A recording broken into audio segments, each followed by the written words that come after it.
네, 들으신 대로 15년이 구형된 김건희 여사 재판, 이제 선고만 앞두게 됩니다. 법조팀 현지호 기자와 좀 더 이야기 나눠보겠습니다.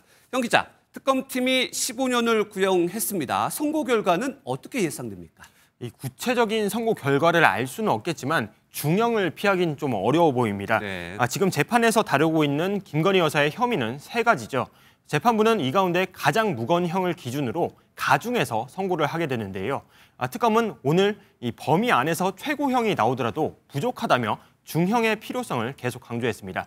대통령이라는 배우자의 높은 지위를 이용했다는 점도 강조했는데 재판부도 이 점을 고려해서 선고할 것으로 보입니다. 네, 선고 결과는 좀 더 지켜봐야 될 것 같고, 그런데 특검이 구형을 15년 하면서 여러 가지 설명을 많이 했던 것 같아요. 어떻습니까?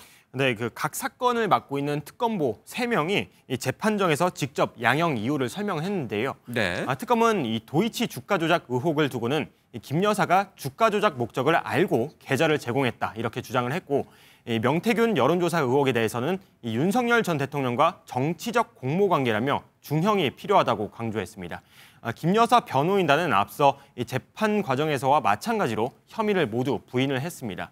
특히 특검이 이 징역과 함께 벌금 20억 원, 추징금 9억 5천만 원가량을 구형을 했는데 사실상 범죄 수익을 다 돌려내라 이런 의미나 마찬가지입니다. 네, 오늘 김건희 여사의 재판 모습도 공개가 됐어요. 진술도 있었나요?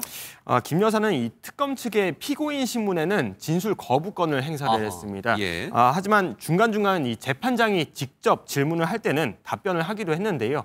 그러자 특검이 김 여사가 선택적으로 답변하고 있다며 진술 태도를 문제 삼았고 변호인단과 갈등을 빚는 상황도 벌어졌습니다.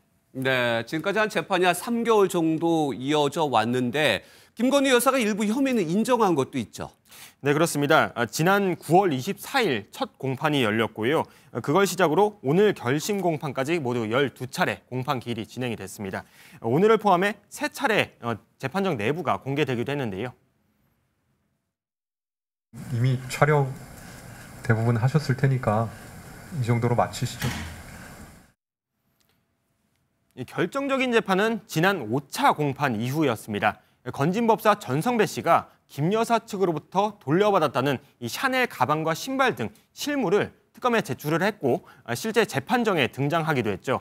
유경옥 전 대통령실 행정관도 이 기존 진술을 뒤바꿔서 이 샤넬 가방을 전달한 경위, 과정을 좀 구체적으로 증언을 하면서 결국 김 여사가 받았다는 사실을 일부 인정하기도 했습니다.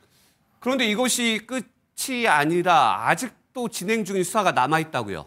네, 당장 내일과 오는 11일에 김 여사에 대한 특검 소환 조사가 예정이 돼 있습니다. 네. 양평 공흥지구 개발 특혜, 각종 매간 매직 의혹에 대해 조사가 이뤄질 전망인데요. 김 여사가 박성재 전 법무부 장관과 나눈 텔레그램 메시지가 나오면서 이 검찰 수사 개입 의혹도 불거졌죠. 이처럼 아직 수사 초기 단계에 있는 수사들도 있습니다. 잇따라 기소가 이뤄지면 여러 재판이 동시다발적으로 진행이 되고 좀 장기화할 가능성도 있습니다. 네, 일단 오늘 15년이 구형됐다는 소식 자세히 전해드렸습니다. 지금까지 법조팀 현지호 기자였습니다.